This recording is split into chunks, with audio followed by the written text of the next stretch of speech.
This series of 4 short films is intended for anybody who's been asked to play the organ or the piano in a church service to accompany hymns. So we need to say right at the outset that it's nothing to do with being a professional performer or even a skilled performer. What we're looking at is the actual business of playing for hymns.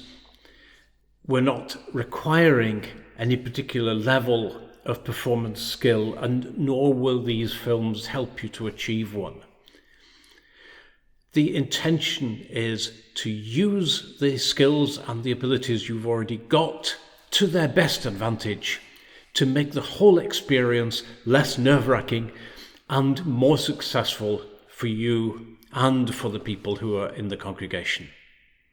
In fact, we should say one really important thing before we go any further, which is never let anybody say that you're not good enough for the job. You may feel that there are skills that you lack. You may feel inadequate for the purpose, but at the same time, you are the person that the congregation has asked to do it, and therefore you are the best qualified person around to do it. And the fact that you've agreed means that you are doing a wonderful job. So we're going to be talking about really basic practical things that you can do to improve the experience. And some of these are really practical things like making sure that you've got everything in the right order. And some of them are slightly more musical things like how to get the congregation to start singing together and at the same speed and confidently. And speaking of that last one, probably the single most important thing which you need to know is the one thing which everybody neglects, and that is, how do we actually start a hymn? How do we get it going? How do we bring everybody in together? And that's what we're going to be looking at today. Okay, so just forget for a moment about being the organist or the pianist or whatever you are, and imagine that you are sitting on a seat in the congregation. The next hymn has just been announced, or is in the programme, or has come up on the wall, or depending on what kind of church you're in, and it's going to be, let's say, Praise My Soul, the King of Heaven. So you're sitting there in the seat with the rest of the congregation. Okay, start singing. But you didn't. Why not? You need a little bit more information first. And that really is my first point, that the organist is not following your lead. You are following the organist's lead. So the organist is telling you when to start. So what is it you actually need to know in order to feel comfortable enough to start singing in a room full of people?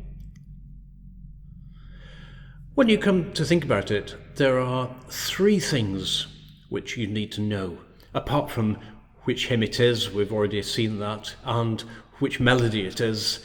Well, in the case of Praise My Soul, the King of Heaven, it's probably obvious enough, although it's not always obvious which melody it is. But when you know these things, there are 3 things you absolutely need. The first thing you need to know is which note to start on, and then you need to know when to start singing. And if you think about it, although it's less obvious, you need to know what speed to start singing at, so that you don't start faster or slower than everybody else. So you will only be confident when you know those 3 things. And if you're unsure about any of them, then you are going to wait for everybody else to start singing, and then you'll join in. And obviously, if everybody does that, then nobody will start. Perhaps one other thing you'll want to know is how enthusiastically everybody else is going to be singing, because that will inform a little bit how enthusiastic you are as well. But that's another point. So how are you going to get to know these things? Well, let's have another change of scenery for a moment. You're no longer in the congregation. Let's say that you are part of a choir and you have a conductor in front of you. So the conductor is going to bring you in. You've got your first note, here it is. So then the conductor is going to start you off. But you didn't start on the downbeat. Why not? The answer is perfectly simple. You weren't prepared. You didn't know when that downbeat was going to come. Any conductor will count you in, either in numbers or by means of signs.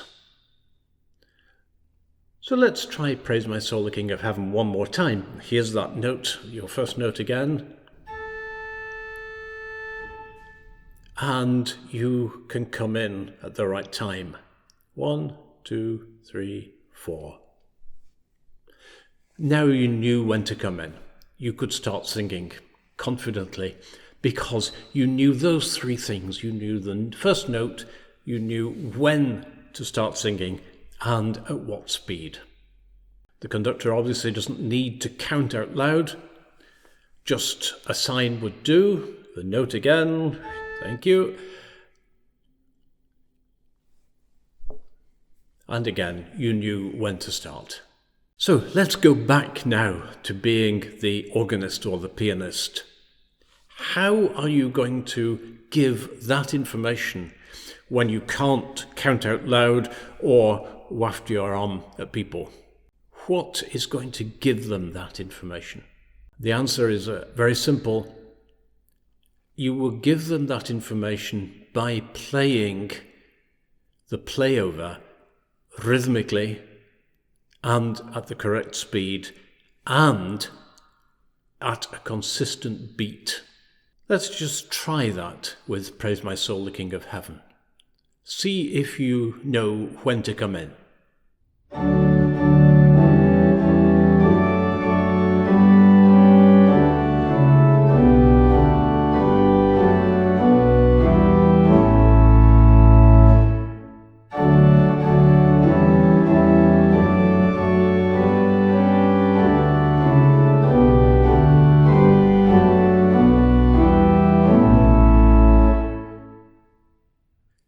You knew exactly when to come in, didn't you? At least I hope you did. How we achieved that was by playing the playover at exactly the right speed and continuing the beat from the end of it and into the beginning of the first bar. Like this.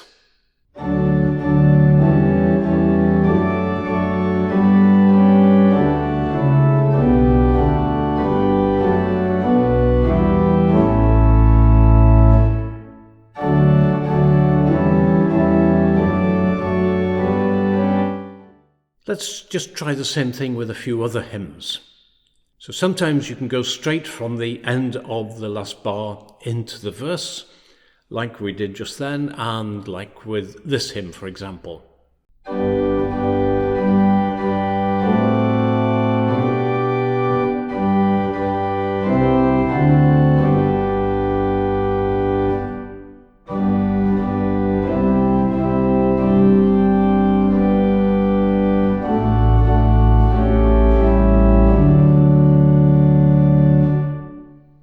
And sometimes you need an extra half bar, like this hymn.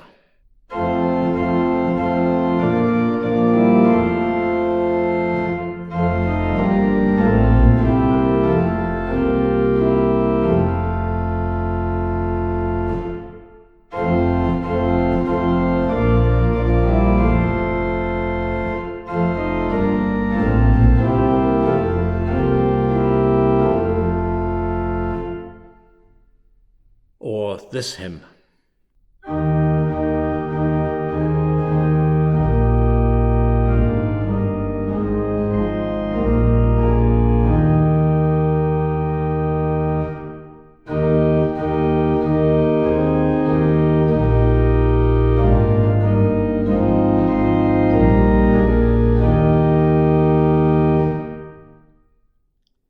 In triple time, you nearly always need to add an extra bar, like here.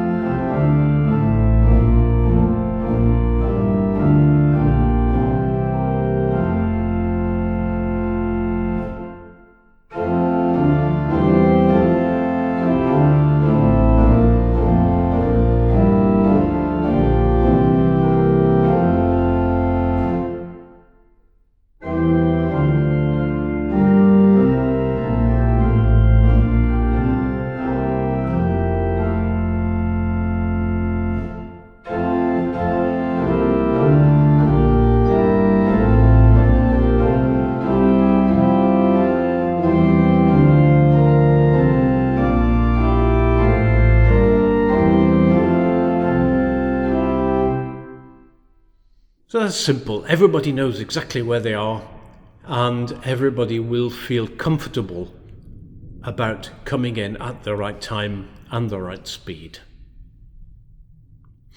But there are a couple of things which go with this. The first one is, obviously, you must not slow down at the end of the playover. Just imagine a conductor who is bringing his choir in or her choir in and counts 1, 2, 3, 4. Nobody will know when to come in. And the second thing which this means is that you will need to have it very clear in your own mind what speed the hymn is going to go at before you start to play the playover. We'll talk in another episode about being prepared, about having everything lined up, thinking things through in advance. This is a prime example of it. We cannot start playing the playover until we have worked out in our own mind exactly what speed the congregation is going to want to sing the hymn at, what speed we want to play it at for them, and how the thing is going to work. There's one other thing which you might have noticed. I said that we continue the end of the playover, the beat, through to the start of the verse. But that doesn't mean we hold the chord all the way up to the start of the verse. You might have noticed I just put in the tiniest break, but keeping the beat going. So I released the chord, in fact, 1.5 beats before the congregation needed to come in. So I held the last chord, even where I was putting an extra bar in, held it over until 1.5 beats. Why 1.5 beats? I don't know. I've tried over many years every possible interval, and I found that 1.5 beats for some reason always works. And so when I'm counting, I count 1, 2, 3, and 4, and release the chord on the and. Or in a triple time, 1, 2, and 3. And again, take my hands off the chord on the and, so that there is a gap of 1.5 beats before the first chord comes in. It works. Don't ask me why. Let's just try that. Again with Praise My Soul, the King of Heaven.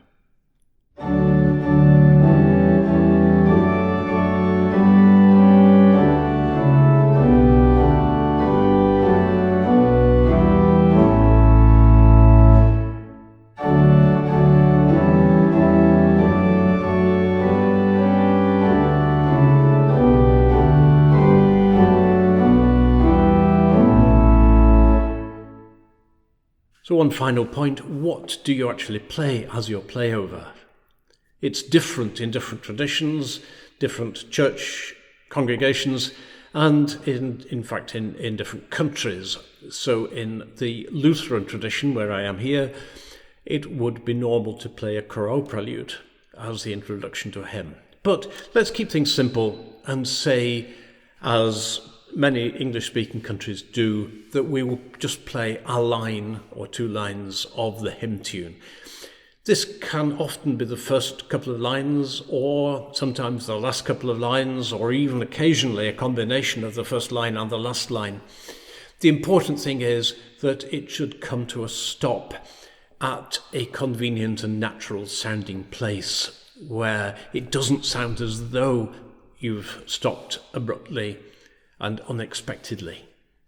So again, you need to work out in advance exactly what you're going to do. Don't leave that one until the last second either. So our conclusion for today is that the single most important thing to getting a congregation to sing confidently and together is bringing them in, starting the hymn in the first place.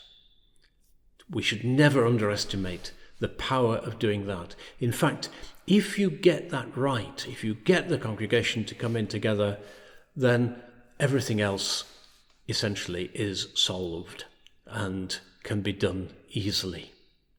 If you get it wrong, then it's almost impossible to recover from. So it's probably the single most important thing that you'll do. But come back next time and we will look at some more things which will make life easier for you and more successful for you. The next episode is designed for organists, and it's to do with the choice of stops. So if you are a pianist, then you can safely jump over episode 2 and go straight on to episode 3. But I'll see you then.